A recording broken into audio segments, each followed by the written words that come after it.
Have you ever found yourself in a conversation or maybe just scrolling online and a new word or a slang term just kind of pops up? You know all the individual words, right? But put them together and suddenly you're in this like linguistic maze. Yeah, absolutely. Or you just want to know what people really mean. Exactly. You want that shortcut. Yeah. Well, if that sounds familiar, then you are definitely where you need to be today. We're doing a deep dive into the vibrant and sometimes wonderfully baffling world of C2 level English slang. Right.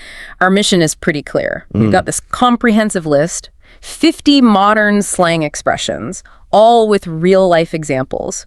And we're here to pull out the most important bits of knowledge and insight specifically for you, our curious listener. Think of it as your express pass. Yeah, an express pass to navigating language that honestly feels like it's changing every single second. And this deep dive, it goes beyond just, vocabulary list. No. Our source material. It's an excerpt from a modern English slang compendium. And what's really valuable is that these aren't just passing fads. These terms, they reflect current native level fluency. They capture subtle nuances across, all sorts of aspects of modern life. So truly grasping them means understanding these deeper cultural shifts, the communication styles happening right now. That's a really insightful way to put it. We're going to cover everything from, say, the tricky landscape of modern relationships to the wild west of social media, how we express emotions, talk about style, even the kind of nitty-gritty of daily life and work. Get ready for some aha moments, I think. Definitely. Let's jump right in. Okay, let's start with an area that has just exploded with new vocabulary, modern dating and relationships.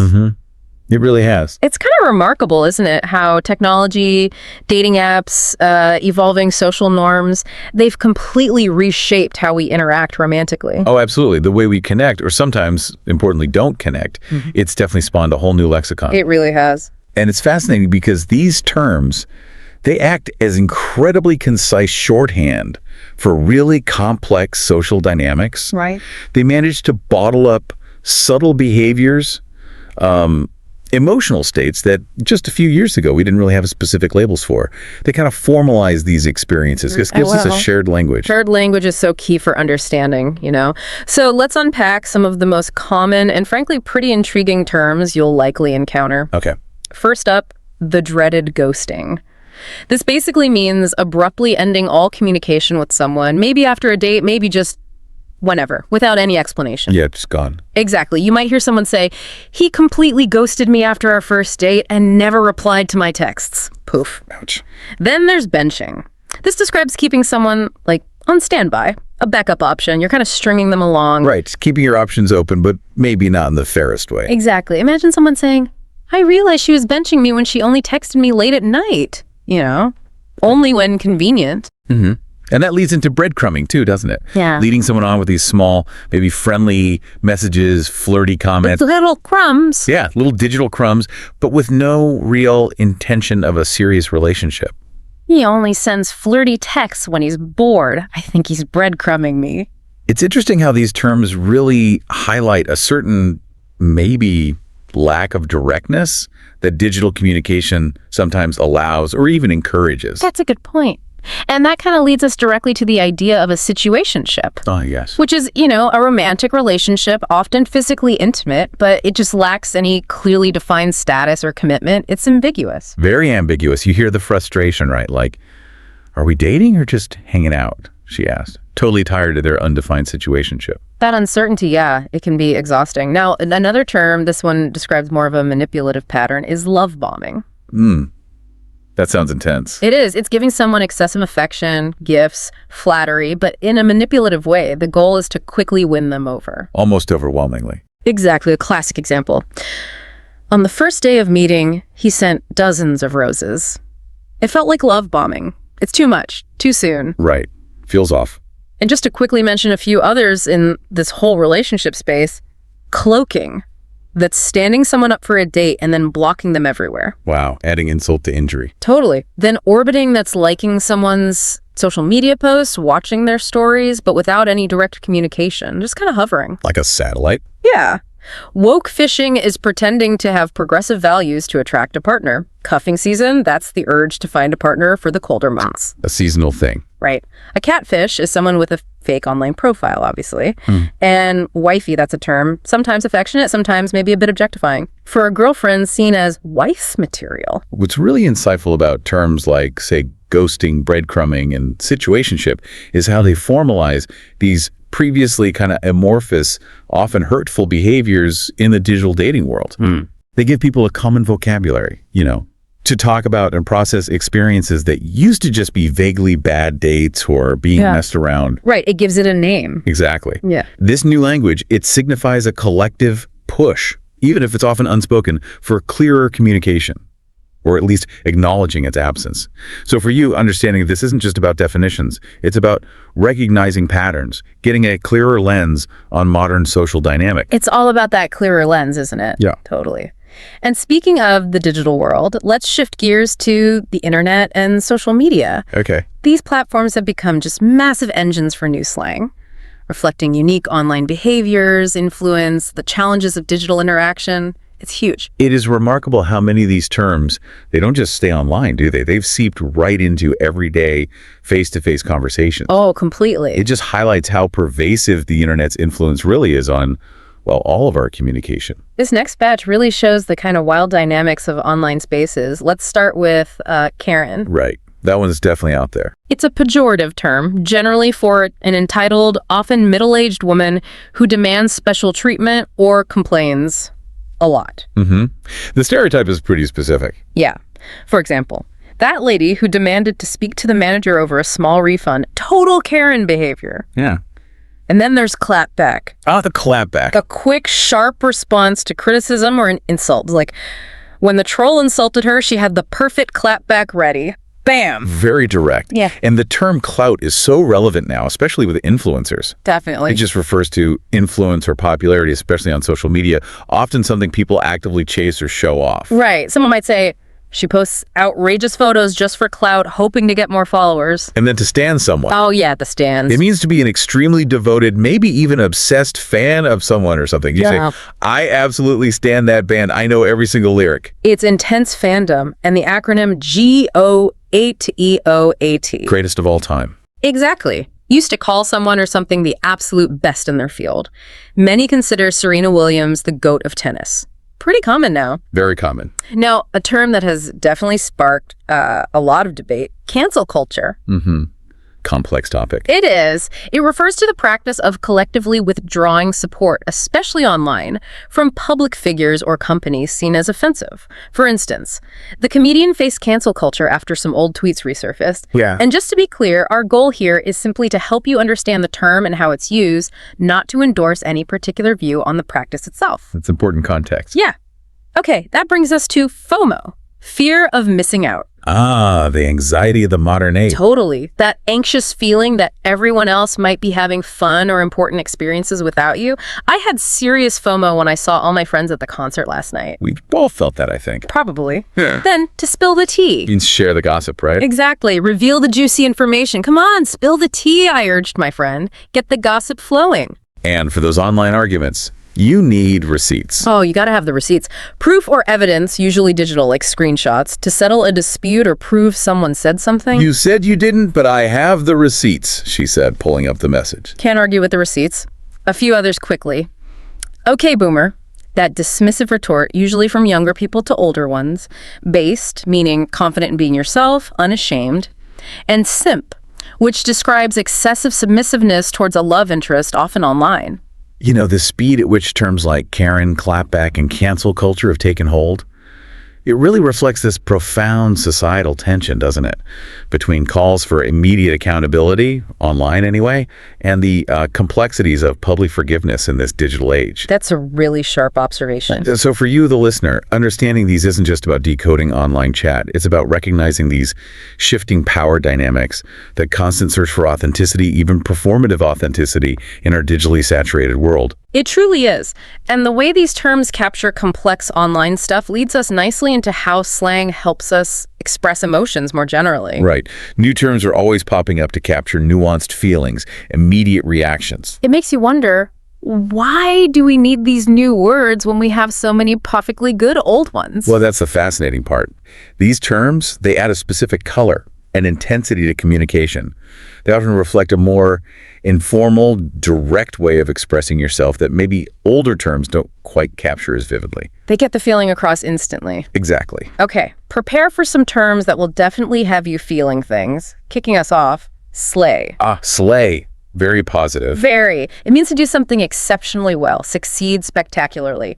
Often said with loads of enthusiasm. Wow, you slayed that presentation. Nice. Then there's cringe. Oh, the cringe. That feeling of embarrassment or awkwardness, often from watching someone else's behavior, like secondhand embarrassment. Totally. Stop showing me those old videos of myself. They make me cringe. We've all been there. Definitely. If someone's feeling salty. They're annoyed, right? Yeah, upset, irritated, maybe resentful, usually over something pretty minor.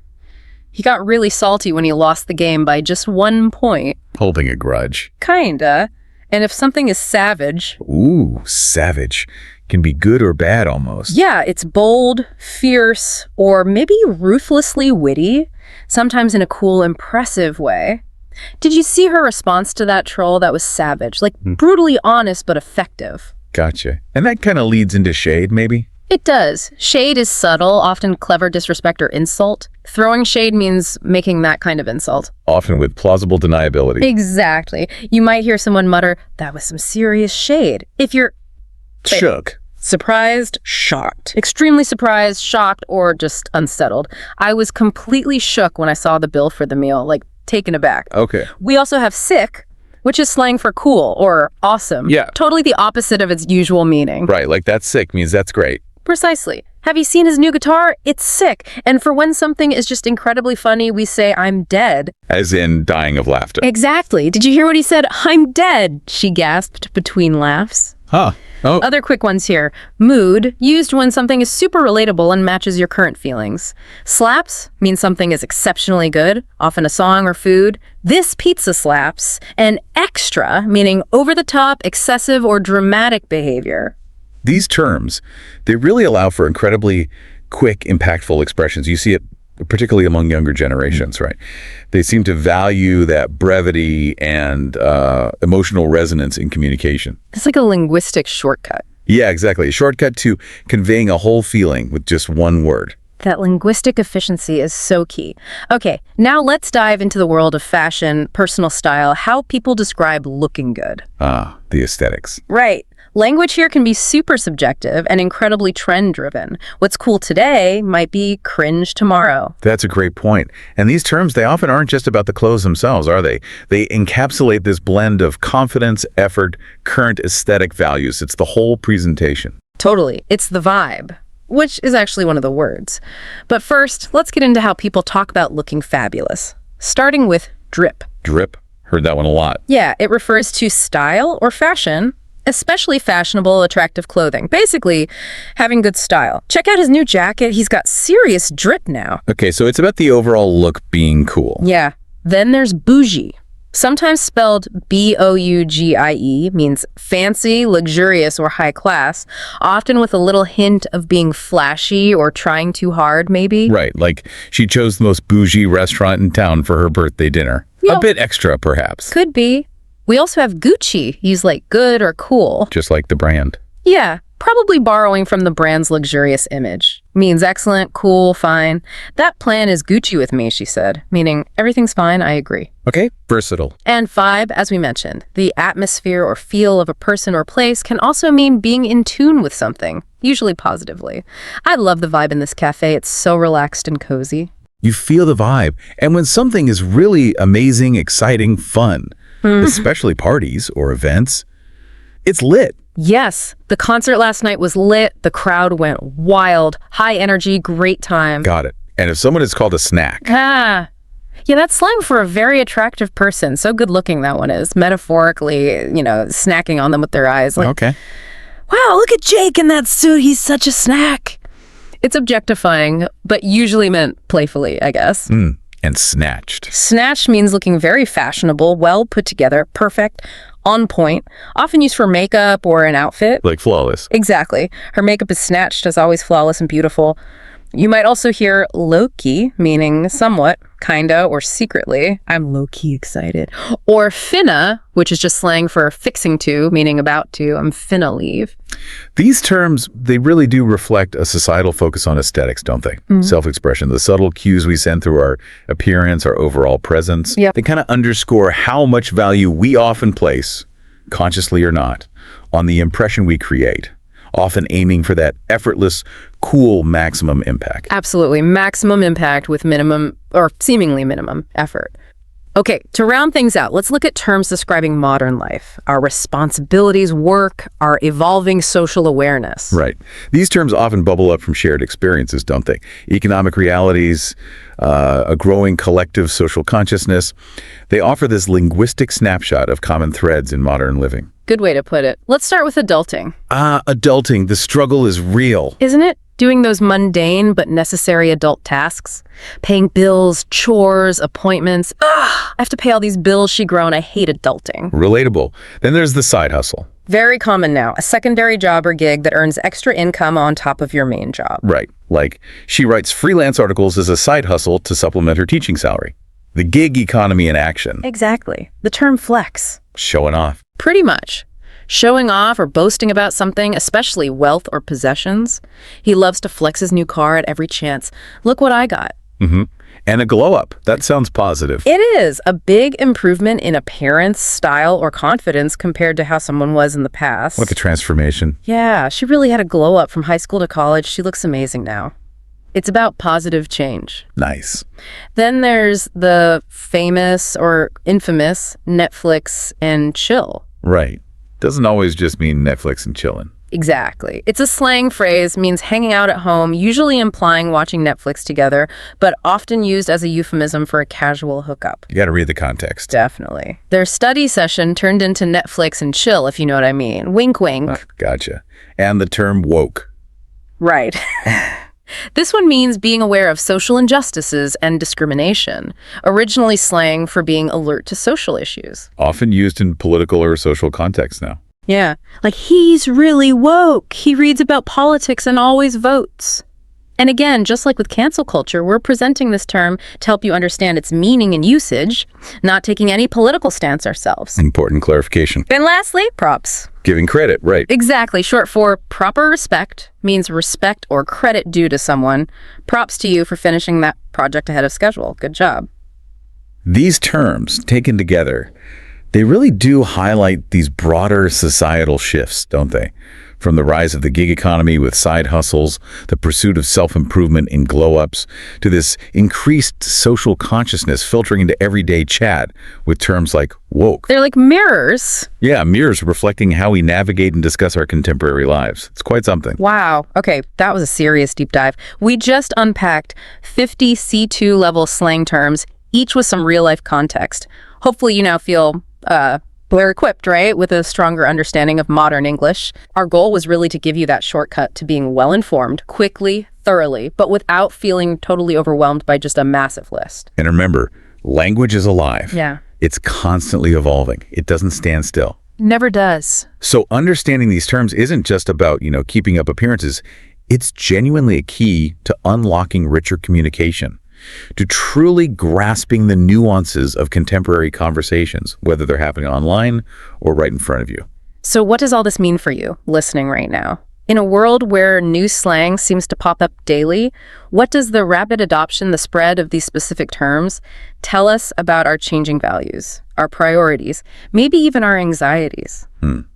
That's the big question, isn't it? It is. And how will you continue to track this fascinating evolution of language? We really hope this deep dive helps you feel confident and ready for whatever linguistic curveball comes next. Hey everyone, and welcome to another deep dive. This time we're tackling something that I think we all struggle with from time to time. Oh, yeah. Expanding our vocabularies. It can be tough. Yeah. So today we're going to be working with this lesson plan I found. Okay. It's got 50 advanced English words that it wants to teach us. All right. And it's all broken down into these themed sections. Okay. Which is kind of nice for keeping it all organized. I like that. Yeah. So hopefully by the end of this deep dive, we'll not only have a whole stack of new words, Yeah. but also some ideas about how to use them effectively. That's the important part. Yeah, exactly. Yeah. So our first section is called Words for Expressing Emotions. Interesting. And, I'm all for a good, like, happy or a sad. Sure. But looking through this list, I feel like there are some really evocative words in here that can help us take our communication to a whole new level. I think that's right. Like, okay, so one of the words is euphoric. Ooh, I like that word. Yeah. And it's just so much more intense than just saying, like, Just happy. happy. Right. It's like that feeling of, like, pure joy and excitement. Absolutely. Like you're on top of the world. Yeah, it's not just like you had a good day. It's like you won the lottery or something. Okay, yeah, that's a way better example. It's a feeling of like pure bliss. Exactly. Like you're floating on air. Okay, so I'm sold on euphoric. Uh-huh. What about melancholy? Oh, melancholy. That's a good one.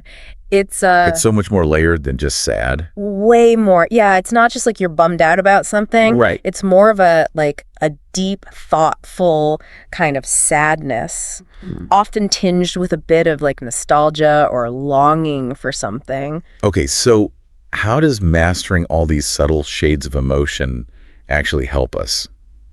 Oh, that's a great question. Like in real life? I think the more precisely we can name our emotions, the better we can understand and process them. Okay. And also the better we can communicate them to other people. Oh, that's a good point. So like if a friend says they're feeling melancholy, Yeah. you get a much deeper understanding of what they're going through than if they just said sad. Right. And you can respond to them with more empathy and understanding. Okay, I'm already feeling like I can express myself better. I love it. Let's move on to the next section, which is words for intellectual conversations. Ooh, getting brainy. I know, right? Okay. So these words are less about like showing off how smart you are and more about adding weight and clarity to your ideas when you're having those, Those deep discussions. Yeah. Yeah. So like one of the words that jumps out at me is conundrum, Conundrum. Oh, that's a good one. which is way more interesting than just saying problem, right? For sure. It implies this kind of complex issue with maybe no easy answers. Yeah, it's like a puzzle that you're trying to figure out. Okay, so what's like the advantage of using a word like that in, say, like a work meeting or something? I think it shows that you're not oversimplifying things.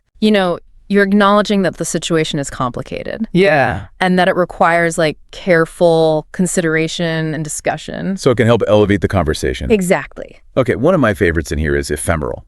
Ephemeral. Oh, yeah. It's so cool sounding. It is. It's almost like, you're 1 minute, gone the next. yeah, it's fleeting. Yeah. It's like a beautiful sunset. Oh, yeah. Or a shooting star. Something that's special because it doesn't last forever. I love that.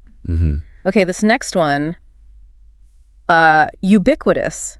I feel like I hear this one a lot, Yeah, me too.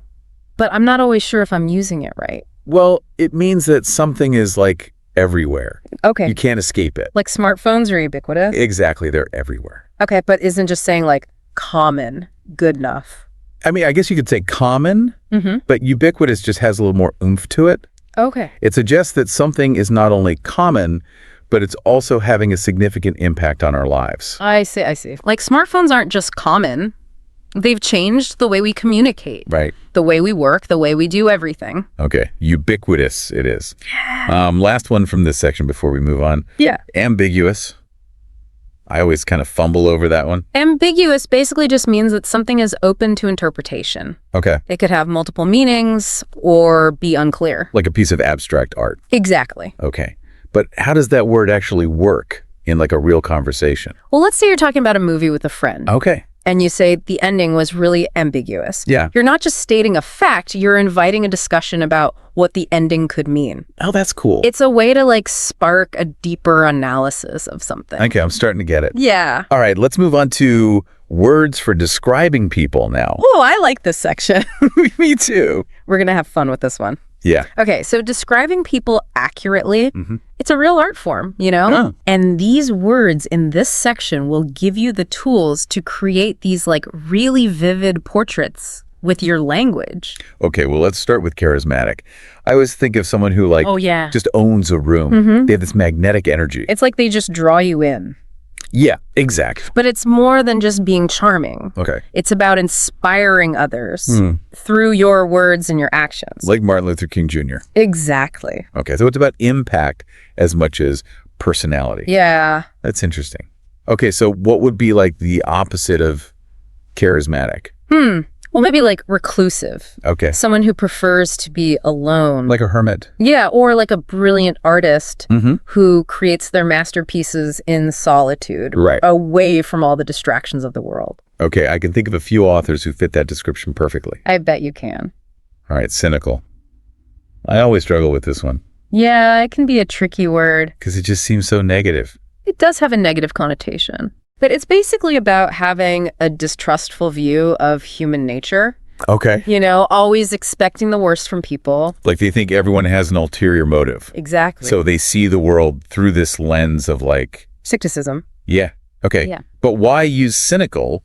Wouldn't negative or pessimistic be the same thing? I mean, they're similar, but cynical suggests something a bit deeper. Okay. It suggests that the person's negativity is rooted in like a disillusionment with the world. Oh, I see. Like they've been let down so many times that they just don't believe in goodness anymore. Okay. Yeah, that makes sense. So it's not just a temporary bad mood, it's like a fundamental outlook on life. Wow. There's so much to unpack with these words. Oh no, all right. Okay, let's move on to section 4 now. All right. This one's called words for everyday contexts.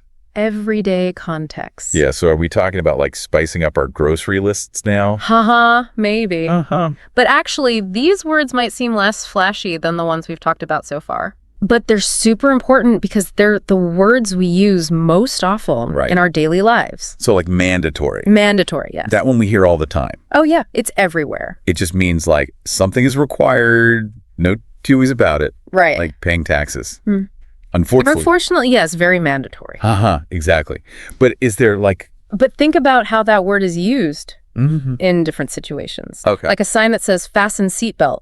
It uses mandatory not to be bossy, but because clarity is crucial. It's important information. Yes, and the word mandatory conveys that sense of importance. Right, oh, right. So it's not just about the meaning of the word, but also the tone it sets. Okay, I see what you mean. What about imminent? Imminent means that something is about to happen very soon. Okay. Like if you see storm clouds gathering, you know, a downpour is imminent. Or like when you can feel that fall is in the air? Yes, exactly. Okay, how about procrastinate? Ooh, procrastinate. One of my favorites. I feel like I'm a pro at that one. Ha, we all procrastinate sometimes. Right. It's just so tempting to put things off. It is, even when we know we shouldn't. Yeah, exactly. Okay, let's move on to the last section for this part. Sounds good. It's called Words for Expressing Ideas. Ooh, this is where it gets really interesting. I know, right? These words are your tools for shaping thoughts and presenting your ideas in a compelling way. Okay, I'm ready. All right. So first up, we have innovative. Oh, innovative. That's a great word. Which just means like fresh ideas and new approaches. Right, but it's more than just being new. Okay. It's about coming up with solutions that are original and effective. So like if someone invented a self-folding laundry basket. Yes, that would be innovative. That would change my life. Right. Okay, what about viable? Viable means that something is practical and likely to succeed. Okay. So it's not just about having a good idea. Right. It's about whether that idea can actually be put into action. Okay, so it's a really important word for like... Decision making. Yeah. Yeah. Okay, last one for this part. Tangible. Tangible. I actually use this word a lot. Oh, yeah, me too. But I'm curious to hear your take on it. Well, it means that something is real and concrete. Okay. You can touch it, you can see it, you can measure it. So it's the opposite of like abstract. Exactly. Okay, so we've covered a lot of ground already, but we've still got 10 powerful words waiting for us in part 2. I'm excited to keep going. Me too. We'll be right back after a short break. Let's do. Welcome back, everyone. All right, so we are back, ready to tackle the rest of these words for expressing ideas. I'm ready when you are. Okay, let's do it. What's up first? How about ambivalent? That's a good one. Ambivalent, okay. It describes that feeling of being kind of torn between different options. Oh, yeah. Like you're not sure how you feel about something. Like when you get a job offer, that sounds amazing, but it also means you'd have to move away from all your friends and family. Yeah. That's total ambivalence right there. You've got the excitement of a new opportunity, Yeah. but also the sadness of leaving everything you know behind. And you can't really decide which feeling is stronger. Right. It's Yeah. like a tug of war in your mind. Okay, yeah, that makes sense. I'm realizing that these words aren't just about sounding smart. It's more about understanding all those little nuances of life. Absolutely. Okay, what's next? Let's go with cohesive. This word is all about how things fit together. Okay. To create a unified whole. Like a well-coordinated team. Exactly. Where everyone's working together seamlessly. Yeah, everyone knows their role, and they're all contributing to the same goal. I like it. Give me a word that's kind of the opposite of that. How about arduous? Arduous. Okay. This one's for those tasks that require a lot of effort and perseverance. Like training for a marathon? Exactly. Writing a novel? Yeah, or even just cleaning out your closet. Oh man, tell me about it. But seriously, arduous implies that something is not just difficult, it's also demanding and time-consuming. So it's not just a quick chore you can knock out in an afternoon. No, it's something that you really have to commit to. Okay, arduous it is. What's next on the list? Feasible. This one's all about practicality. Usable. Is something realistically achievable? Given the resources and constraints you have? Like if you're planning a trip with friends. Yeah. And someone suggests a cross-country road trip, but you only have a week's vacation and a limited budget. Right. Then the road trip might not be feasible. Exactly. Okay, give me another one. How about proficient?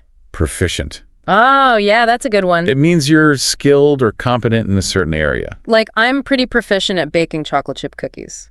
Nice. But I'm definitely not proficient at playing the guitar. Well, there's always time to learn. True. Okay, what's next? How about profound? This one's a big one. Profound, okay. It's about experiences or ideas that have a deep and lasting impact on us. Like a life-changing event. Yes. Or a book that completely alters your perspective. Or even just a conversation that really makes you think. Exactly. Profound experiences can really shape who we are. I think so too. Okay, last one for this section. All right, let's wrap up with plausible. Plunkable. Okay. It basically means that something is believable or reasonable. Okay. Given the evidence or context. So if someone tells you a story that sounds a little too good to be true, yeah, you might question whether it's actually plausible. Exactly. It's a good reminder to be critical thinkers. I like it. Okay, so we've officially conquered all 20 words in the Words for Expressing Ideas section. We did it. I feel like my brain is about to explode with all this new knowledge. It's a good feeling, right? It is. But you know what? What's that? I think we have one more section to go. Oh, you're right. Yeah, let's take a quick break and then come back to tackle those final 10 words. Sounds good to me. See you in a few. All right, we're back for the final stretch of our vocabulary odyssey. I'm ready to wrap up this deep dive with those last 10 words. Me too. Let's dive in. What's the first word we're tackling? Okay, so let's start with articulate. Oh, articulate. It's a great word to describe someone who can express themselves clearly and effectively. So like someone who's a really good public speaker. Exactly. Or someone who can write really well. Yeah, they can put their thoughts into words in a way that's easy to understand and follow. So it's not just about using big words. No, it's more about using the right words. Right, and arranging them in a way that makes sense. Exactly. It's about clarity and precision. I like it. Okay, what's next? How about concise?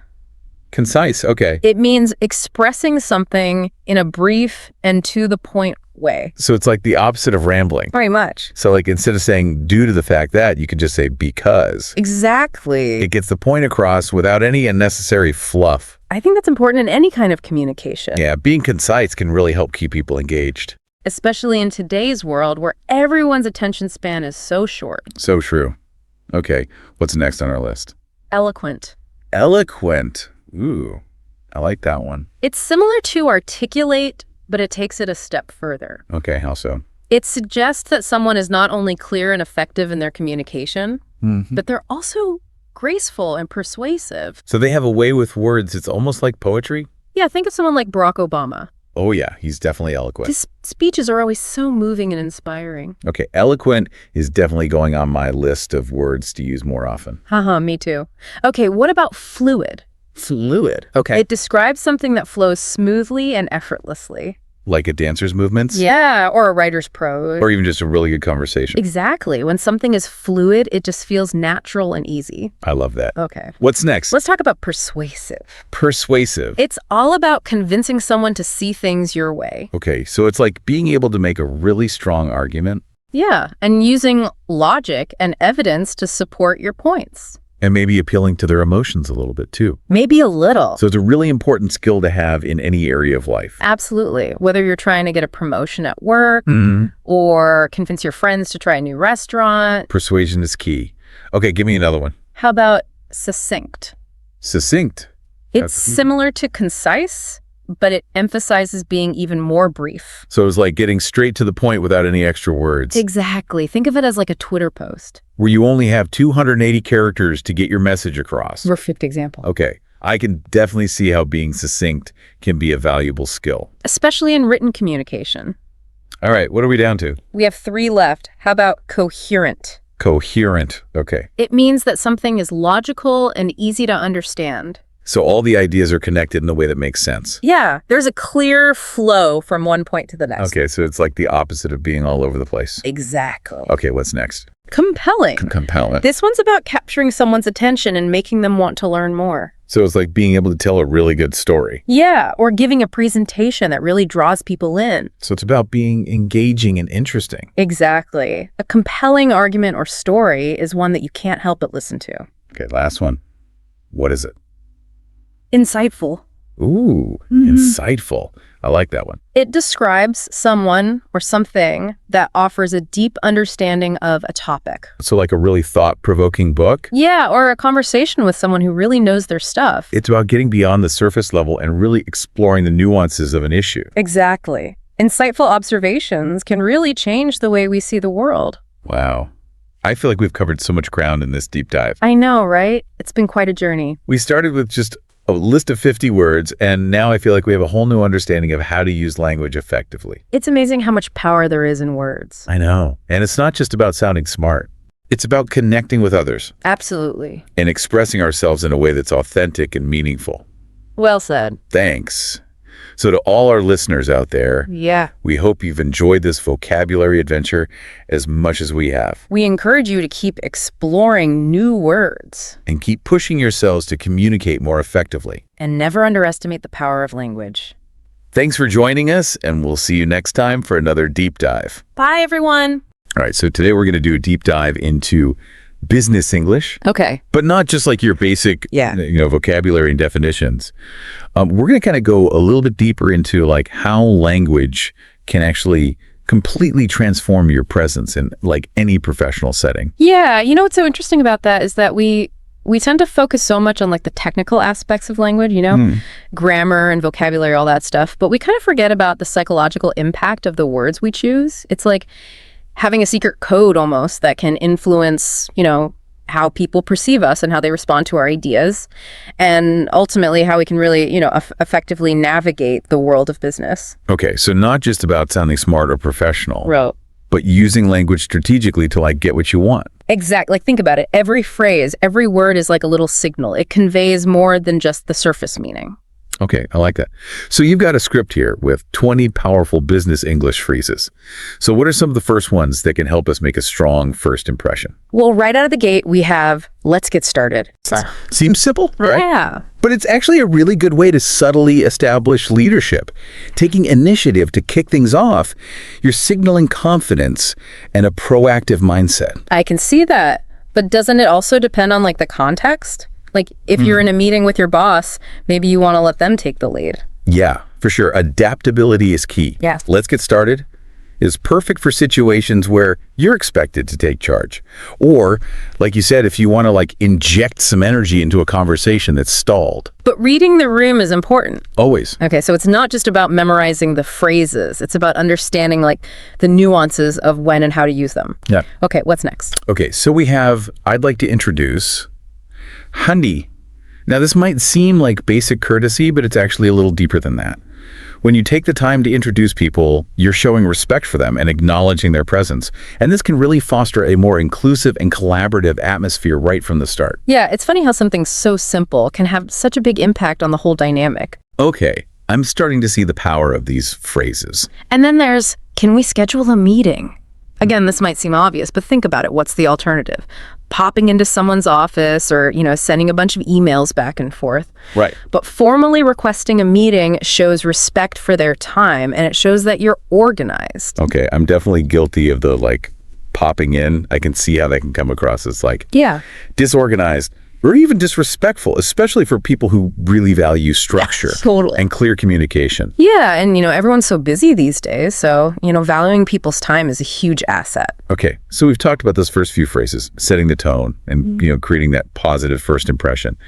But what about when you're in the middle of a discussion and things are getting a little bit heated or going off topic? What are some phrases that can help navigate those situations? Well, one of my favorites is, let's circle back to that. It's just a really nice way to kind of steer the conversation back on track without, being confrontational or dismissive. You're acknowledging what the other person is saying, but signaling that it's not the priority right now. Right. Okay. That's much better than saying we're getting sidetracked. Mm-hmm. But is there a risk that the person will feel like their idea is being ignored? Yeah, that's where, active listening is really important. You don't want to just say the phrase and move on, make a mental note to come back to it, or even suggest a specific time to discuss it. It shows them that you value what they're saying, even if it's not the focus right this second. So it's like you're balancing acknowledging their idea, but also maintaining control of the conversation, but making sure that everyone feels heard. Exactly. It's like a little dance. It is. Okay, what else? Okay, so then we have, could you clarify that? This one's all about clear communication, which is so important in any professional setting. For sure. By asking for clarification, you're not only making sure that you understand, but you're also prompting them to articulate their thoughts more clearly.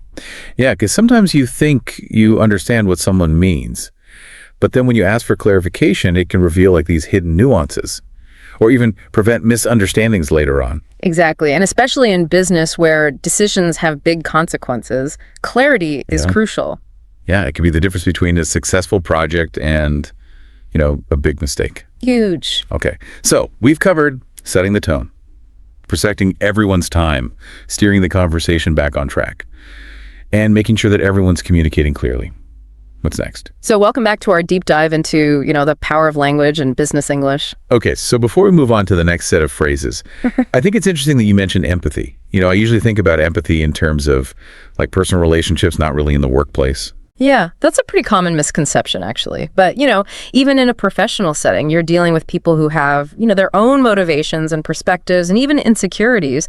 So when you tap into that empathy, you can really create a more understanding and collaborative environment. Okay, I'm curious, how does empathy translate to practical communication skills? Well, it starts with, really listening and trying to understand where the other person is coming from. But it also goes beyond that. It's like reading between the lines, picking up on nonverbal cues, and just being sensitive to their emotional state. So it's not just what they're saying, it's how they're saying it. Exactly. Imagine you're in a team meeting and someone seems a little hesitant to share their ideas. Instead of just saying, "What do you think?" you could say something like, "I sense you might have some thoughts on this. We'd love to hear your perspective." Yeah, that's a good example. It's like you're acknowledging their hesitation and creating a safe space for them to contribute. Exactly. And that's how empathy can really, help build trust and rapport. When people feel heard and understood, they're more likely to open up and share their ideas, and it just creates a more positive and productive work environment. Okay, so empathy is like the secret ingredient. Yeah, I think so. Okay, let's get back to our list of power phrases. We've covered first impressions and navigating discussions. What about the phrases that can help us keep things moving and make sure everyone's on the same page? Okay, well, a classic one is "I'll follow up with you." Okay. Now, it might seem like just a simple courtesy, but it's actually a really powerful way to show accountability. When you say that, you're not only reassuring the person that you've heard their concern, but you're also committing to taking action. Oh, I never thought about it that way. But you're right. It's like turning a vague promise into a concrete commitment. Yeah, and in business, trust and reliability are so important. For sure. Yeah. Okay, what's another phrase that falls under this category? So we have "let's touch base." It's just a nice way to maintain momentum on a project without being too formal or demanding. It just implies an open line of communication. I use that one all the time. Yeah. But I guess it's more than just a casual check-in. It's about, fostering a sense of collaboration and shared responsibility. Exactly. It's about creating a dynamic where everyone feels comfortable communicating updates and, working together. Okay, so we've talked about following up and touching base. What about keeping people informed? Sometimes it's easy to get siloed or people feel left out of the loop. Yeah, for sure. That's where a phrase like "I'll keep you in the loop" can be really useful. It's simple, but it's effective. You're demonstrating transparency and making sure that everyone feels included. But is there a risk of over-communicating? Do I really need to keep everyone updated on every single detail? Yeah, that's where using your judgment comes in. It's about finding a balance between keeping people informed without overwhelming them with too much information. So be strategic and intentional. Exactly. Not just copying everyone on every email. Right. It's about respecting people's time and attention. Okay, we're making good progress here. Yeah. We've covered first impressions, navigating discussions, and staying on top of things. What's next? Okay, so now we're moving into the area of collaboration and teamwork. Okay. This is where phrases like, what's the timeline, become really important. It's about, setting clear expectations and making sure everyone's on the same page about deadlines. I like that it's straightforward. Yeah. Gets right to the point. And then we have phrases like, that's a great point, and I appreciate your input. Now, these might seem like simple pleasantries, but they're actually really important for creating a positive team environment.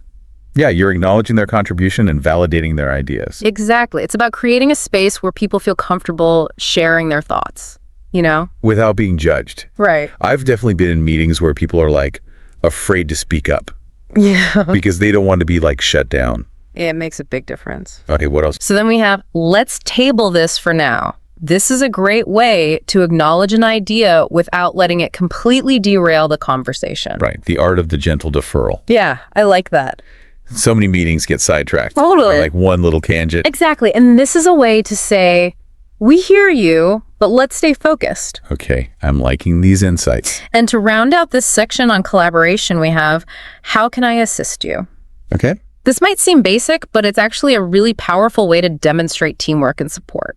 Yeah, it's more than just offering help. It's like expressing a willingness to contribute to the team's success. Exactly. It's about fostering a culture of mutual support where everyone feels comfortable, asking for help and offering their expertise. Okay, so we've covered setting a positive tone, navigating discussions, staying organized and collaborating effectively. What's next? Okay, so now we're moving into the realm of decision-making, action, and leadership. Yep. These are the phrases that can really help you drive projects forward and inspire your team to achieve their goals. Okay, I'm ready for this. But I think we're going to need a little more time to dive into these phrases. Yeah, I think so. Let's just save that for the final part of our deep dive. Sounds good. Stay tuned, listeners. We'll be right back to explore how to use language to inspire action, drive results, and unleash your inner leader.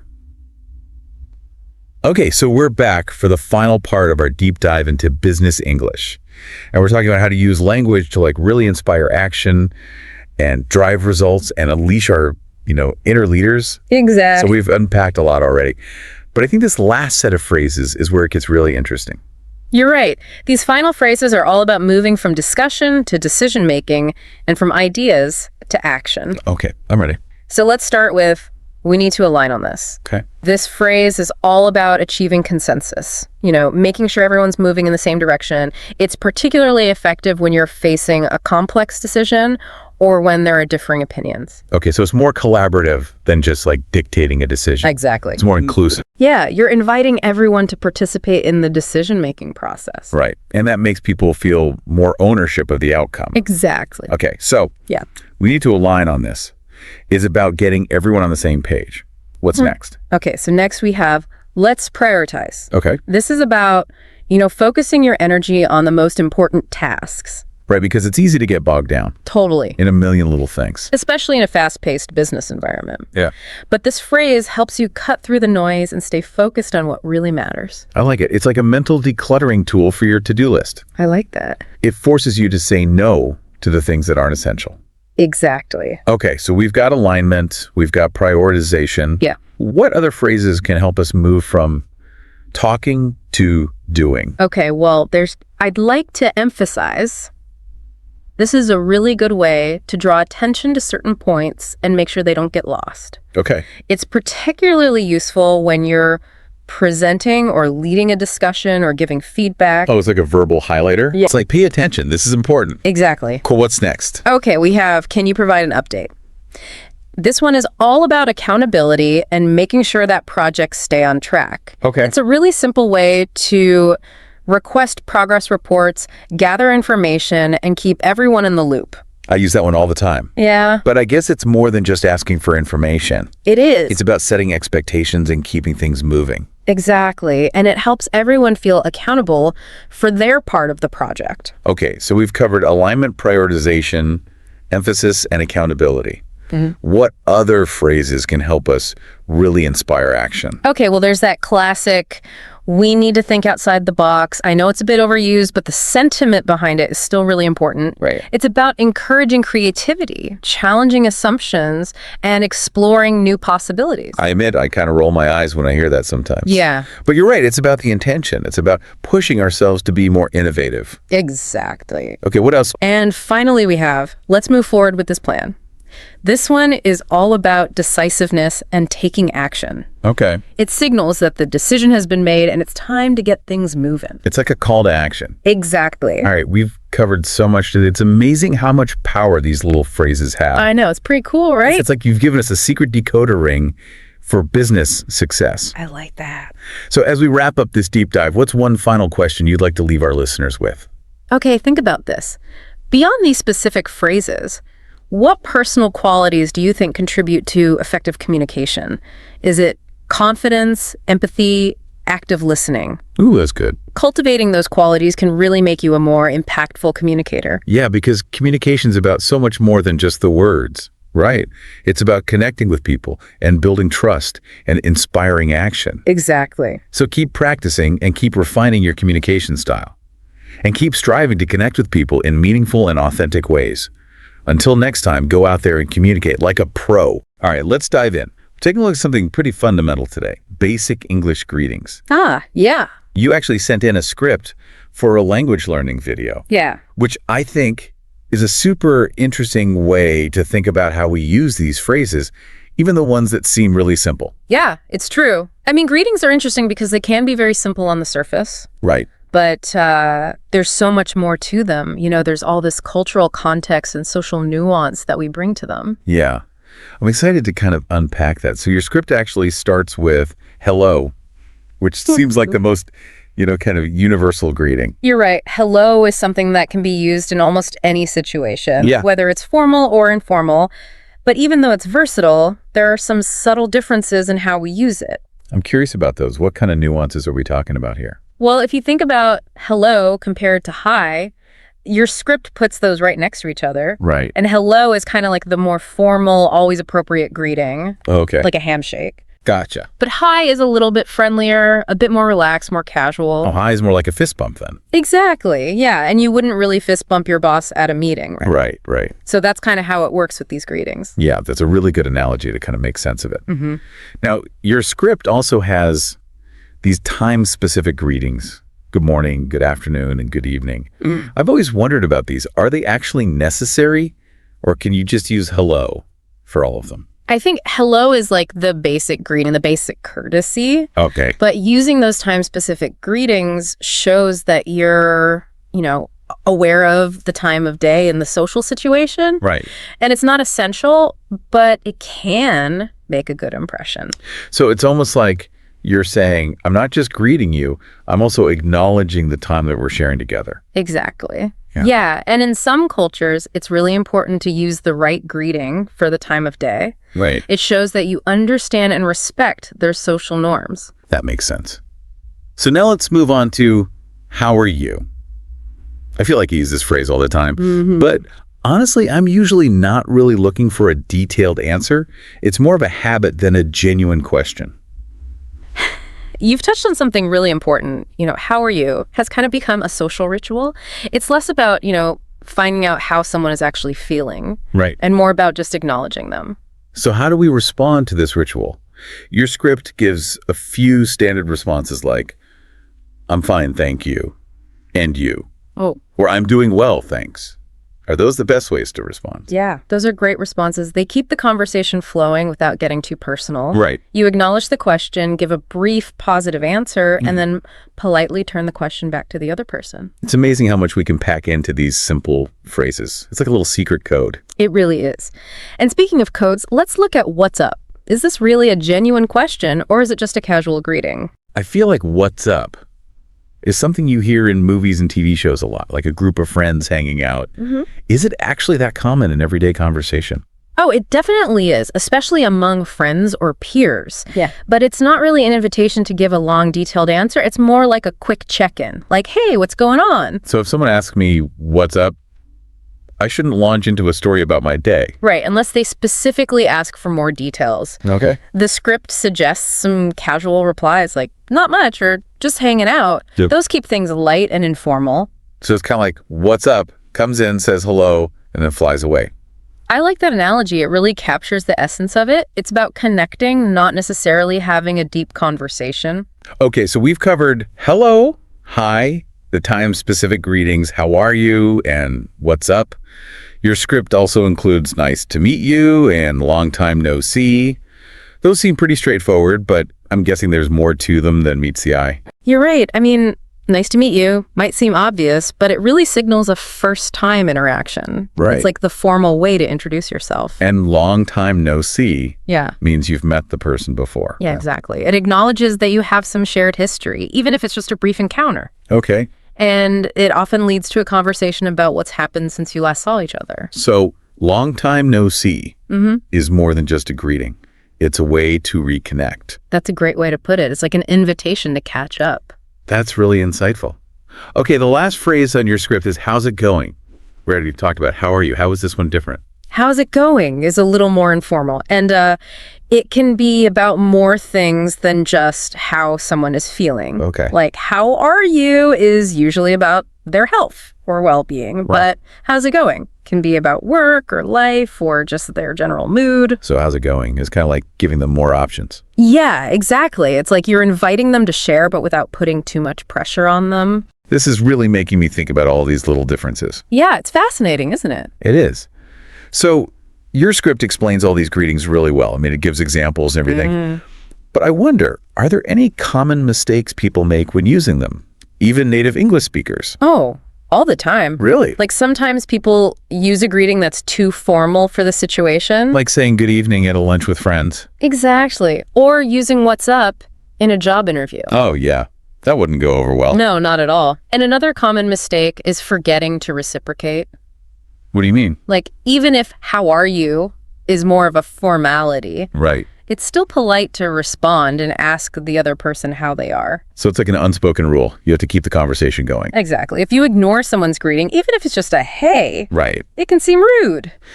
You mentioned earlier that time-specific greetings can be really important in some cultures. Are there other cultural things to be aware of when using English greetings? Definitely. Even though English is spoken all over the world, Right. the way people greet each other can be different in different cultures. So it's not just about the words themselves. No, it's about understanding the cultural context, too. Does body language play a role in English greetings, like handshakes or hugs? Oh, absolutely. In formal situations, a handshake is very common. Okay. But with close friends or family, hugs might be more appropriate. And a smile always helps. All right. A smile makes everyone feel more comfortable. So for someone who's totally new to English, what advice would you give them about learning these greetings? I would say to start with the most basic ones. Okay. Like, hello, hi, the time-specific greetings, and how are you? So those are like the foundation. Exactly. And once you feel comfortable with those, you can start learning some of the more nuanced greetings. And practice makes perfect, right? Exactly. The more you use them, the more natural they'll become. Your script is really helpful for that. It explains everything so clearly. Yeah, I hope so. I'm curious, do you think the way we greet each other is changing at all? That's a good question.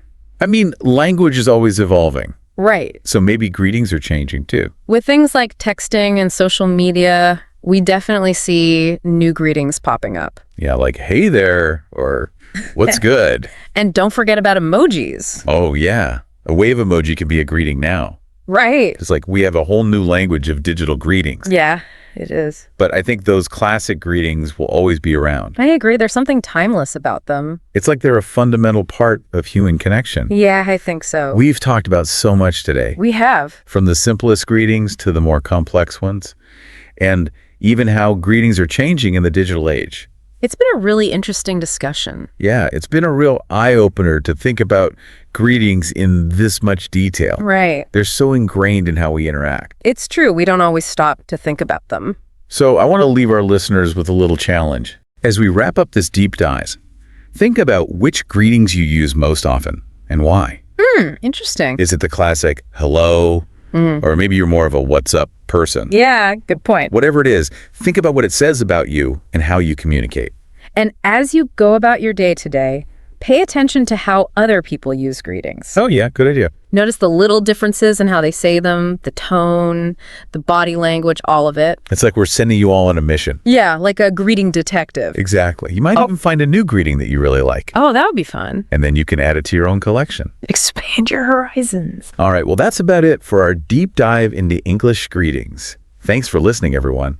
All right, so are you ready to unlock the secrets to speaking English fluently? I think everyone's ready for that. I know I am. We're going to be diving deep into this guide, 9 secrets to speaking English fluently and easily. Sounds good to me. And hopefully we'll be able to break down the techniques that'll help anyone reach fluency. Yeah, because who doesn't want a cheat sheet for fluency? Exactly. Cut through the clutter, get right to what works. And what I think is really cool about this guide is that it's not your typical textbook stuff. Oh, really? It's like it dives into the mindset Oh, wow. and the strategies you need to actually make it happen in the real world. So it's not all about just memorizing verb conjugations and all that. Exactly. Okay, cool. So let's jump right into the first secret then, embracing the learner's mindset. Okay? Sounds pretty basic, but what does that actually look like, in practice? It's all about seeing those stumbles, those fumbles, those inevitable mistakes as like opportunities to learn. Okay. Instead of like beating yourself up over them. Yeah. Like imagine you're learning to play a really complex piece of music on the piano. Oh, gosh. You wouldn't expect to just nail it on the first try, would you? Definitely not. I'd be hitting all the wrong notes, probably. Exactly. And each one of those like mistakes, they're giving you valuable feedback. They're telling you, okay, adjust your technique here, and eventually you'll get to that flawless performance. I like that analogy a lot. And language is so similar. Oh, yeah. Like every time you kind of mess up, you're actually gaining these insights into how this amazing language works. That's true. I remember when I was learning Italian, Oh, yeah. I kept using the wrong preposition for this one particular sentence structure. Oh, gosh. And it was so frustrating. But instead of giving up, I decided to really analyze it, like what was going on there. And you know what? I ended up discovering this subtle little nuance that I had completely missed before. Oh, wow.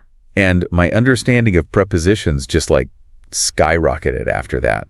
That's a perfect example of how just reframing those mistakes can lead to these breakthroughs. Totally. But how can someone listening actually cultivate this learner's mindset? Like, what are some practical things they can do? Well, this guide actually gives a couple of really good practical methods. Okay. One is to start a progress journal. Okay. It doesn't have to be anything fancy. Just take a few minutes each day to jot down what you've learned, maybe what went well, what you struggled with. Okay. Because then when you look back and you see how far you've come, it's incredibly motivating. I love that. I love the progress journal idea because it's like a tangible record of your growth. Yes. Especially on those days where you feel like, I'm not getting anywhere. You can look back and be like, wow, I've come a long way. It's so powerful. Yeah. What about rewarding yourself for those wins, even the small ones? Does that tie into this? Oh, absolutely.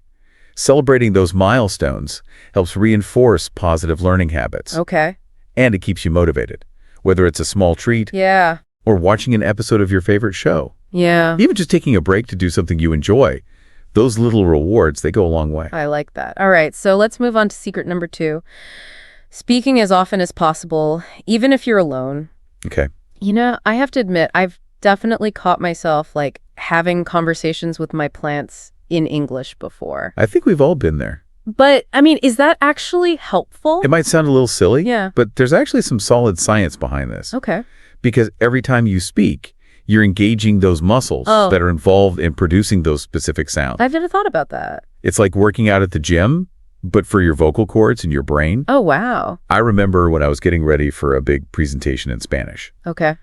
and I was pretty nervous about it, so I started practicing out loud, even when I was alone in my apartment. You were just talking to yourself. Yeah, I would pace around talking to this imaginary audience, asking them questions, responding to their reactions. Oh, wow. It felt a little awkward at first. Yeah. But the more I did it, the more natural it became. So it's all about building that muscle memory. Yes. Getting your brain and your mouth used to forming those sounds. Exactly. Cool. And the best part is you can do it anytime, anywhere. All right. You know, narrate your day, have these imaginary debates, sing along to English songs. Just get those words flowing. Exactly. Just find those opportunities to speak and let it flow. Speaking of flow, that leads us perfectly into the next secret. Okay. Which emphasizes the power of listening. Why is listening so important for fluency? Well, think about how we all learned our first language. We spent months, maybe even years, just absorbing those sounds and patterns Right. before we ever even uttered a word. Yeah. So listening, it's really the foundation upon which we build our understanding of any language. You know what? I've actually noticed that when I spend a lot of time watching movies or TV shows in English, my pronunciation and intonation actually improve. Interesting. It's like my brain's subconsciously picking up on those nuances. Yeah, it makes total sense. Yeah. It's like you're immersing yourself in the language. Right. Even if it's just virtually. Yeah. And this guide, it actually has some great suggestions for maximizing your listening practice. I'm assuming podcasts are one of them. Oh, podcasts are amazing. I love podcasts. And there's honestly something for everyone. yeah. Like, if you're interested in news analysis, you could try The Daily from the New York Times. Okay. Or if you want, like, science and storytelling, there's this really cool podcast called Radio Lab. I've heard of that one, yeah. And if you're looking for something a little more humorous, Okay. I highly recommend My Dad Wrote a Porno. That sounds hilarious. So funny. Okay, I'll have to check that one out. And of course, we can't forget about music. Of course not. Such a great way to not only pick up new vocabulary and idioms and slang, but also just to kind of get that pronunciation and intonation in a fun way. Right. Because it's way more fun than just doing drills. Yes, exactly. Singing along. So much more enjoyable. Much better. Okay, now let's get into the nitty-gritty of language learning. All right. Secret number 4, chunking and collocations. Love these.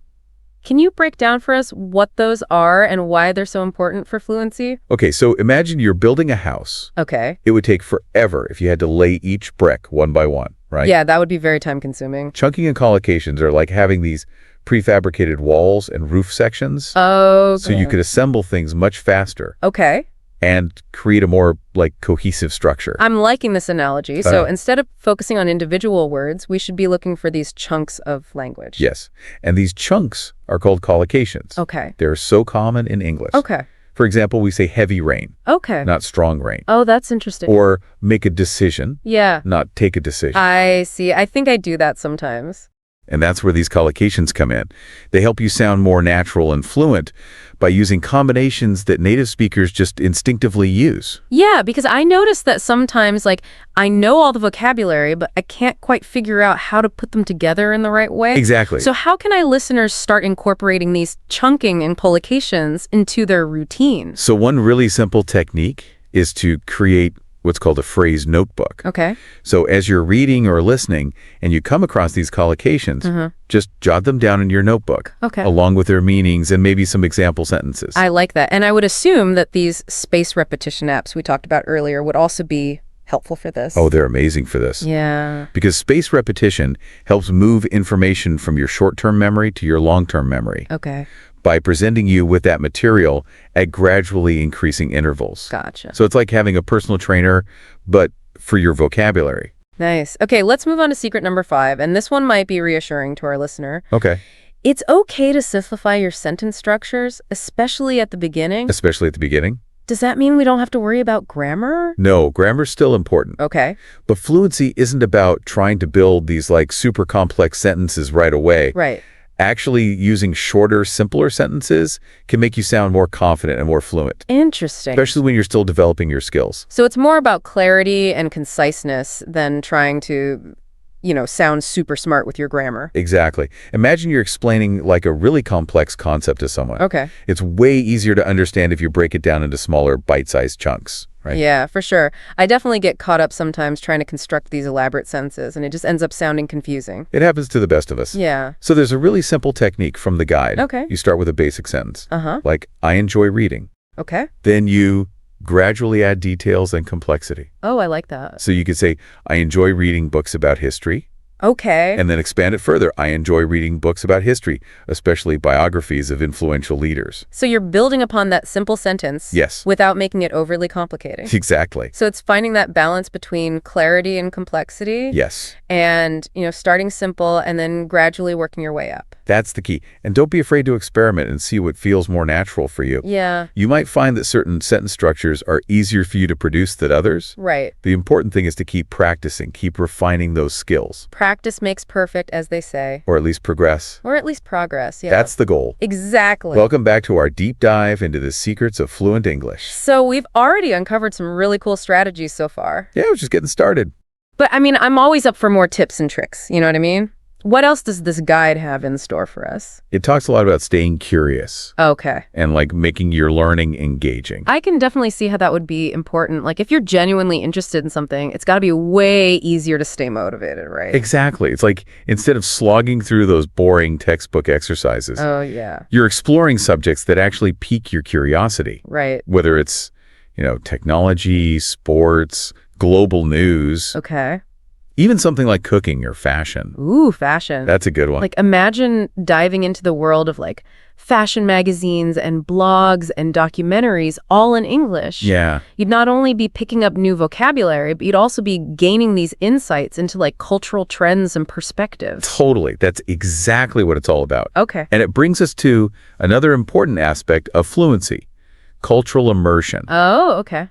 Because language is so much more than just, words and grammar. Right. It's a reflection of a culture's values, its history, its way of life. I like that. So by immersing ourselves in English language media, we're kind of getting a deeper understanding of the culture that shapes the language. Yeah, it's like you're getting this backstage pass to how native speakers actually think and express themselves. That's cool. So it's not just about memorizing vocabulary lists. You're connecting with the heart and soul of the language. Yes, exactly. I love those aha moments. When you finally grasp a tricky grammar concept. Yeah. Or you effortlessly use a new idiom in conversation. The best feeling. But this guide really emphasizes acknowledging even the small victories. Yes. Those tiny steps forward that might seem insignificant at the time. Why is that so important? It's all about maintaining motivation and momentum. Okay. Because language learning, it's a marathon, not a sprint. For sure. And there are going to be times when you hit a plateau, you feel discouraged. Yeah, definitely been there. But if you can train yourself to recognize and appreciate those tiny little sparks of progress, okay, it makes all the difference in staying the course. It's like those fitness trackers that celebrate every 1,000 steps you take. Yes. Even if you haven't quite reached your daily goal yet. Exactly. It's like those little nudges of encouragement. They can be really motivating. Very motivating. And it's important to celebrate those wins in a way that works for you. Yeah. So maybe it's treating yourself to a fancy coffee, or watching an episode of your favorite show. Okay. Or just taking a moment to savor that feeling of accomplishment. I like that. Okay, so we've talked about staying curious, immersing ourselves in the culture, celebrating those small wins. Yeah. What about the practical side of things? Okay. How does this guide recommend structuring our study time? It offers this sample weekly plan that emphasizes a balance between focused study and then real-world application. I like that. And of course, you can tailor it to your own needs and preferences. Right. But the general idea is to dedicate specific blocks of time to different aspects of language learning. Got it. So for example, Mondays could be for grammar review. Yes. And maybe practicing conversation with a language partner. Perfect. Exactly. Then midweek, you might focus on expanding your vocabulary. Okay. Maybe by learning new collocations. Oh, yeah. Related to a topic that you're passionate about. Cool. You could read articles, listen to podcasts, even watch documentaries on that subject.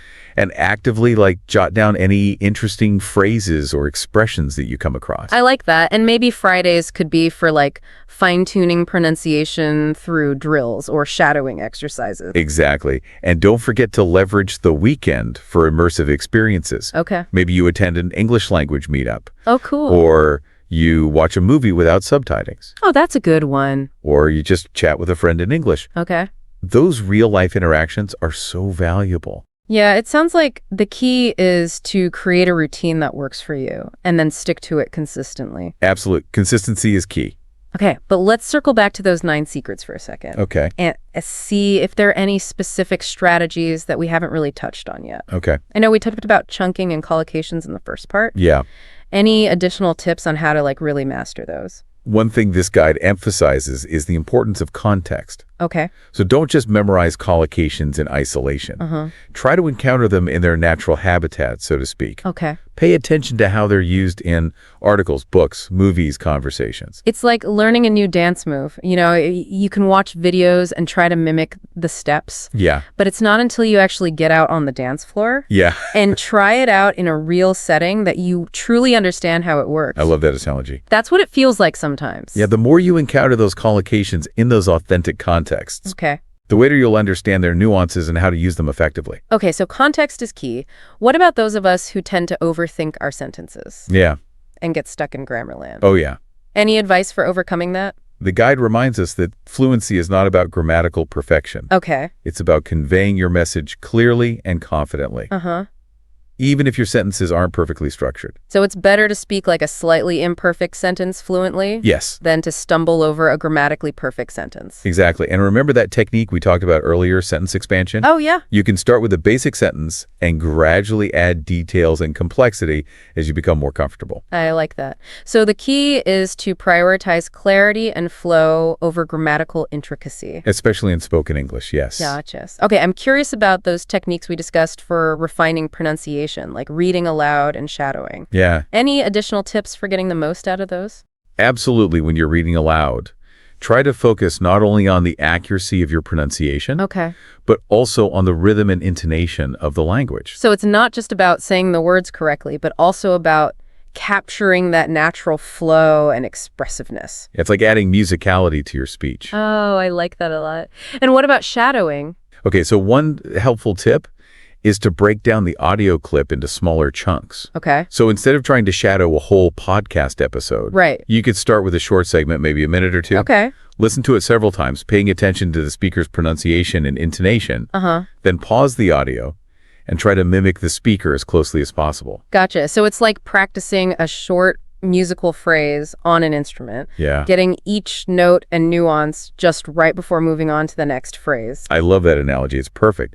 And just like with music practice, consistency is key. Okay. Even a few minutes of shadowing practice each day can really improve your pronunciation and fluency over time. I know we've talked about setting SMART goals, but sometimes the sheer scope of language learning can feel overwhelming. Yes. Any advice for like breaking down those fluency aspirations into more manageable chunks? The guide suggests setting smaller, more specific goals Okay. that align with your overall fluency objectives. Okay. So, for example, instead of simply aiming to improve my vocabulary, Yeah. you could set a goal to learn 10 new collocations related to travel each week. I like that that's much more concrete and measurable. Yes, exactly. And it feels much more attainable than just saying, I want to learn all the English words. Right. And it's still contributing to that broader goal of fluency. Exactly. And don't forget to track your progress. Oh, yeah. Whether you use a notebook, a spreadsheet, a language learning app, having that visual representation of your achievements can be so motivating. For sure. Okay, so we've covered a lot of ground in this segment, exploring all these practical tips and strategies for boosting fluency. We have. But before we move on to our final thoughts, Okay. I want to circle back to that concept of balance for a second. Okay. We've talked about balancing focused study with real-world application. Right. But what about balancing the different elements of language learning itself?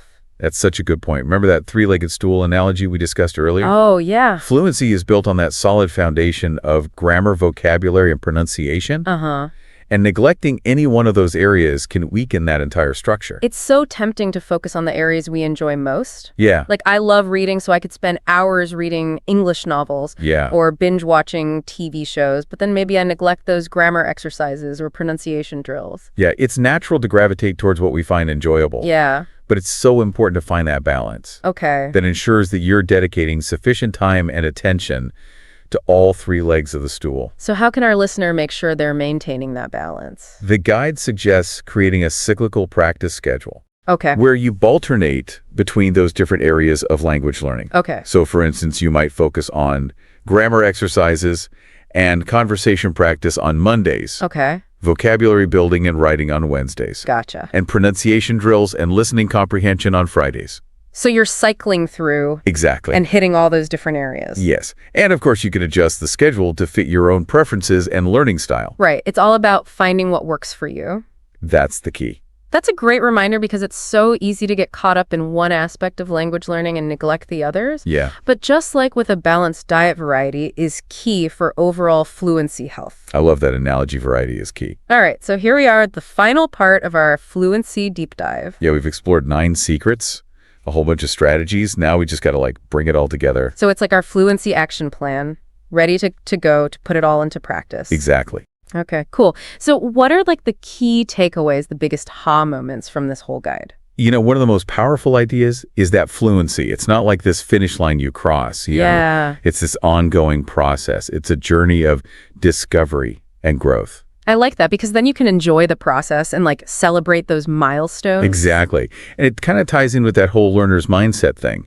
It's shifting away from that fear of making mistakes. Right. To being curious about what you can learn from those mistakes. Yeah. When you're not afraid to stumble, you're more likely to experiment, take risks. Totally. And really immerse yourself. But mistakes can be discouraging sometimes, especially when you feel like you're stuck. Right. So how can our listener, use this guide to kind of break through those plateaus? Well, immersion is key, Okay. This guide really emphasizes surrounding yourself with English as much as possible. Yeah. So podcasts, movies, music, even social media. Yeah, I've been really into documentaries lately. Oh, nice. And there are so many good ones in English. It's a great way to learn about different topics and improve my listening at the same time. That's awesome. And remember the power of real-world interactions. Right. Whether it's through language exchange apps or conversation clubs or just chatting with friends. Yeah. Those authentic experiences, they're so essential. So it's putting those skills to the test in the real world. Exactly.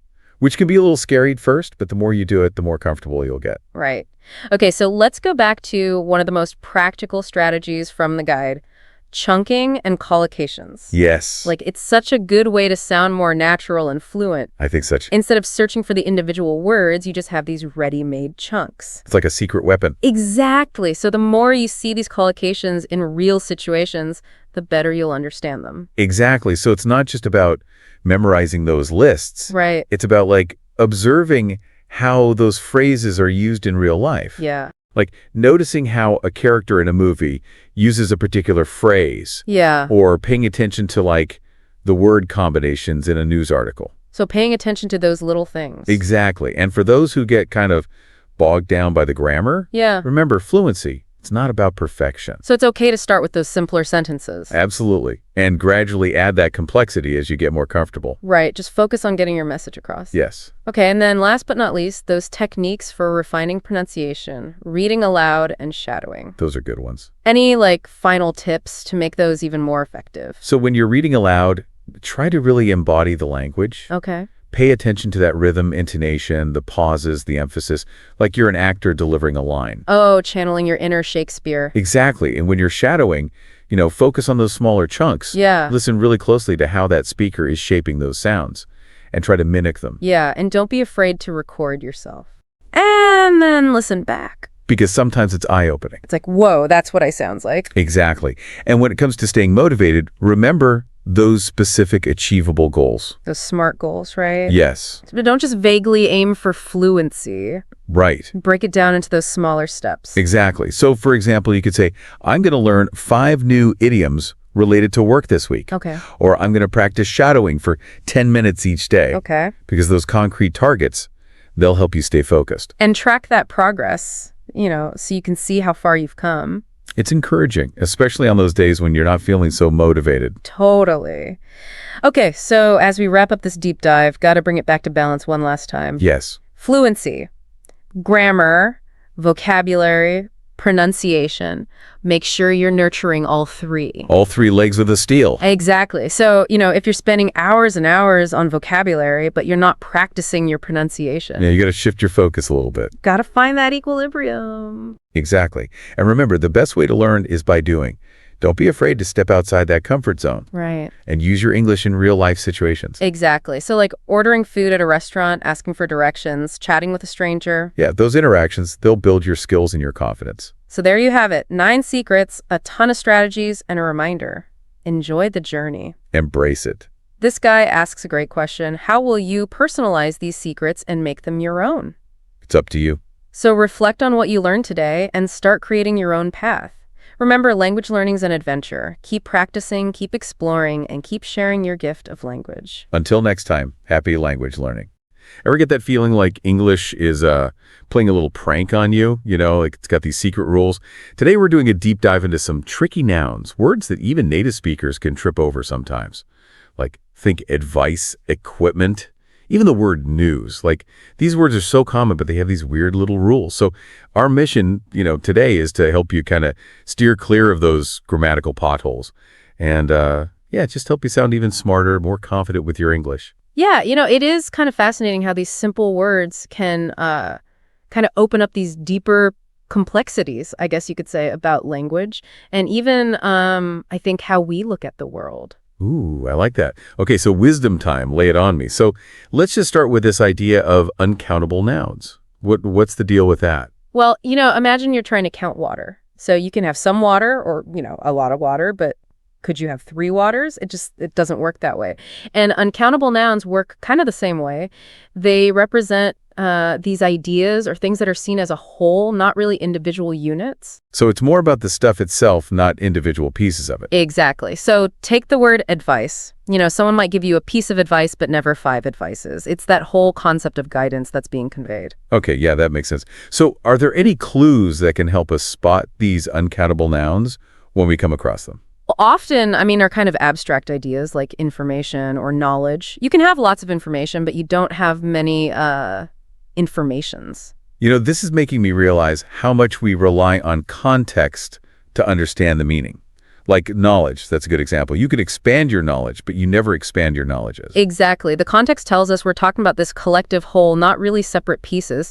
And this can be a real head scratcher for people who are learning English, especially if their native language treats these concepts kind of in a different way, I guess. It's like English is testing us. It's like, let's see if they can figure this out. Okay, so what are some other, uncountable nouns that kind of trip people up? Well, furniture is a big one. Think about it. You can have a room full of furniture, but you wouldn't say like 10 furnitures. Yeah, unless you're playing some kind of weird furniture-themed board game. That's true, yeah. But in regular, everyday language, it's always about the collection as a whole.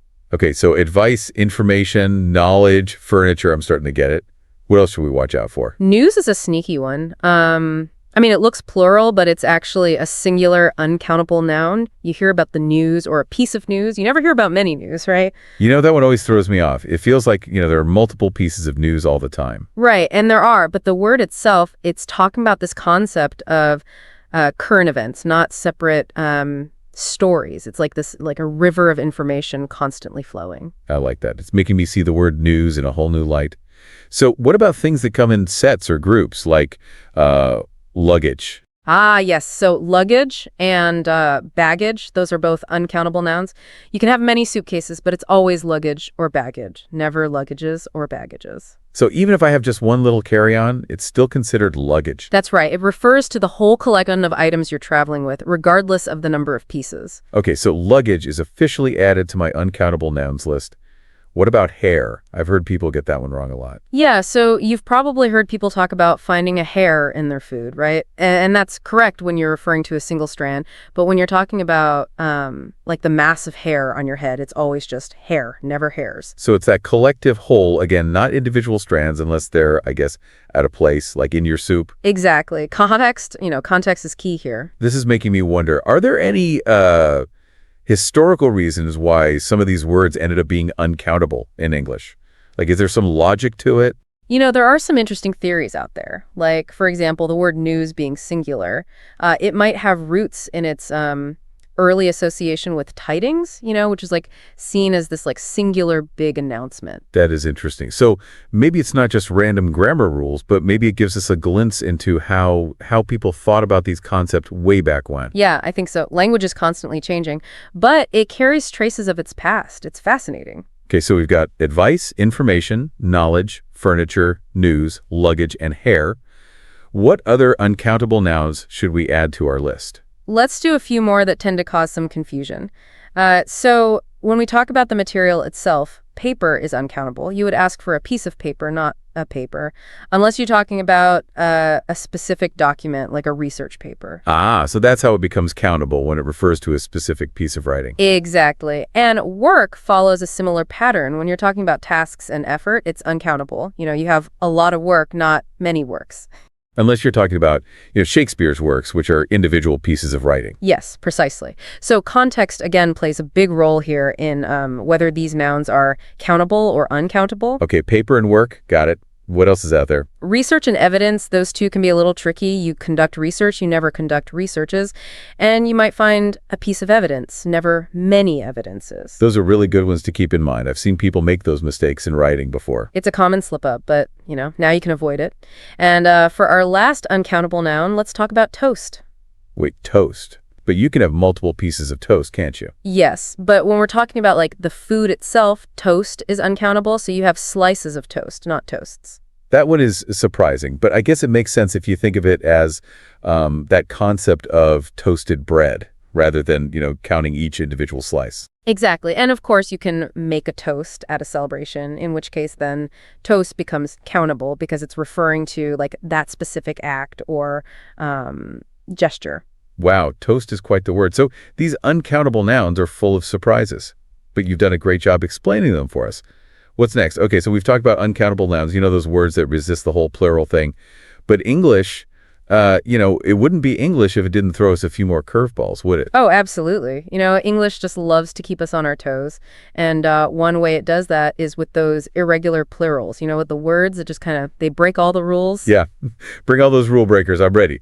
So what's first on our list? Well, let's start with a word that I think causes a lot of confusion, especially, in the workplace, staff. Okay, staff seems pretty simple.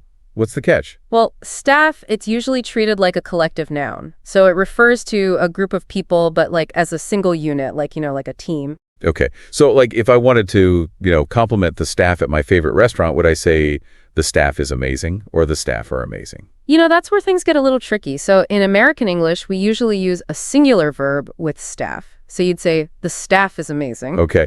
But I've definitely heard people say the staff are going on strike. Yeah, and you're right. In British English, it's more common to use a plural verb with staff, especially, when you want to empathize those individual members of that group. So it's one of those American British English things. Got it. Staff is singular in the U.S., plural in the U.K.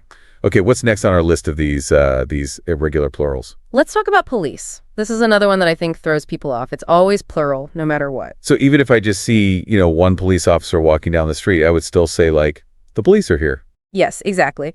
Grammatically speaking, police is considered a plural noun, and it's referring to, that whole body of law enforcement. So if you want to refer to, one single officer, you would use police officer. Okay, that makes sense. I can see how that one could be confusing. Yeah, it's a pretty common mistake, but, now you'll know. Speaking of common mistakes, let's move on to people. People. Okay, so that one seems pretty straightforward. It's just the plural of person, right? Right, but even with this simple word, I think we can run into some grammatical issues sometimes, because people is plural, you'd use many, not much with it. So it's many people, not much people. Ah, okay. So it's like saying many dogs, not much dogs. It's about remembering that people, even though it refers to this big group, it's still countable. Yeah, exactly. It's those little distinctions that make English so fun, right? Well, and they also make it kind of a minefield, I think, for people who aren't familiar with, all the ins and outs. So what else? What other irregular plurals should we know about? Okay, so let's talk about some Latin and Greek plurals. These are words that English borrowed from other languages and, they brought their own plural forms with them. Oh, Latin and Greek. That brings back some memories, not always good ones, of high school language classes. Don't worry, these aren't too bad. But they are good to know because they pop up, all the time. So let's start with criteria. Criteria. That one always sounds so formal to me. Well, it is often used in more formal situations, and it's also one that people often use as a singular noun, but actually criteria is the plural form of criterion. Okay, so let me see if I get this. If I was applying for a scholarship, I might say the main criterion for this scholarship is community involvement. But if there are, many different requirements, I'd say the scholarship committee uses several criteria to evaluate applicants. Yes, you got it. I have seen criteria misused as a singular noun. I've even seen it in published articles. Yeah, it happens more often than you might think, but now, so you can get it right in your writing. And while we're talking about Latin plurals, let's do another one, phenomena. Okay, phenomena. That's the plural of phenomenon, right? You got it. And this is another one that trips people up sometimes. You might hear someone say, that's a strange phenomenon, when really they should be saying a strange phenomenon. So the aurora borealis is a beautiful natural phenomenon. But if we were talking about many different events, we'd say scientists are studying various meteorological phenomena. Exactly. You're getting it. Are you ready for one more tricky plural before we move on? Yeah, bring it on. I'm feeling more confident about these now. Okay, this one's kind of a wild card. It's media. So technically, media is the plural of medium, when you're talking about channels of communication. Like television, radio, newspapers, that kind of thing. Exactly. But here's where it gets interesting. So in modern usage, media often acts like a singular noun, a collective noun. So you might hear someone say the media is biased, even though, technically media is plural. That's right. It's become so common to just use media as a singular noun that, it's pretty widely accepted at this point. However, in formal writing, especially in academic context, you might see a preference for using media with a plural verb, especially when you're talking about like many different platforms. So you might also hear like the media are reporting on the election from many different angles. So it's a bit of a gray area then. Yeah, I think so. I think the important thing is to just be aware of, both usages and to choose the one that feels right in that situation. Yeah, media is definitely one I'm going to be watching out for. Okay, so we've got staff, police, people, criteria, phenomena, and media. What else are we diving into today? So we've tackled those uncountable nouns, and we've wrestled with those irregular plurals. What other, noun-related mysteries are we solving today? Well, let's look at a category that's all about context. So these are words that can kind of like shift between countable and uncountable depending on, how they're being used. Ooh, okay, so grammatical chameleons, I like it. Give me an example. Okay, so let's go back to paper, a word we talked about earlier. We know that it's uncountable when we're talking about the material itself, but what happens when you're talking about, essays or research papers? Ah, okay, I see what you mean. So like, can I have some paper for my notes? That's uncountable. But if I say I have to write 3 papers for my literature class, now it's countable. Exactly. In those academic situations, paper becomes countable because it's like, a specific defined piece of writing. It's kind of like how work can go from uncountable effort to like countable creations. You got it. Work can be like, the daily grind, like, oh, I have so much work to do. Or it can refer to like those tangible results, like the museum is showcasing the works of local artists. It's really interesting how one word can have such like different meanings. Like English has all these secret codes, So what other words play this this countable, uncountable game? Well, fruit is a good one. Think about it. Like when you're just talking about fruit in general as like a healthy part of your diet, it's usually uncountable. Yeah, like I try to eat fruit every day. But what about when you're talking about specific types of fruit, like apples or oranges? Right. Then fruit becomes countable. So you might say like, this fruit salad has like 5 different fruits in it. So fruit can be singular or plural, countable or uncountable. It just depends on what you want to say. Exactly. It's a flexible word. It adapts. And for our last shape-shifting noun, let's go back to toast. Wait, toast, but we already talked about that. It's an uncountable noun for the food, right? I did. But remember, like, toast can also mean, like, the act of raising a glass, to celebrate something or someone. And in that case, it becomes, a countable event. Oh, right. So I'd like some toast with breakfast. That's uncountable. But let's all raise a toast to the newlyweds. That's countable. It's like toast has 2 different lives. I guess you could say that. So toast, the food, stays uncountable, but a toast, like the gesture, that's countable. English is just full of these funny little quirks, I guess. It's really amazing how much depth there is to these, seemingly simple words. So what's the big takeaway here from all this deep dive we've done on these confusing English nouns? I think the key is to just be open to the fact that language is flexible. It's always changing. Even, native speakers come across these tricky situations, and it's okay. I think the more we pay attention to context and we try to understand the rules and, those acceptances to the rules, and we appreciate all those subtle meanings, I think the more confident we become in using the language. I like that. It's not about being perfect. It's about being curious and just being able to adapt. So maybe as a final thought for our listeners, just, keep your ears open. Pay attention to how these nouns are being used in conversation, in the books you read, articles. You might be surprised at what you what you notice. Oh, absolutely. The world of language is it's full of discoveries. Well, you've given us a lot to think about. And to everyone listening, keep exploring, keep asking those questions, and you know what? Just embrace those quirks of the English language. Until next time, happy learning.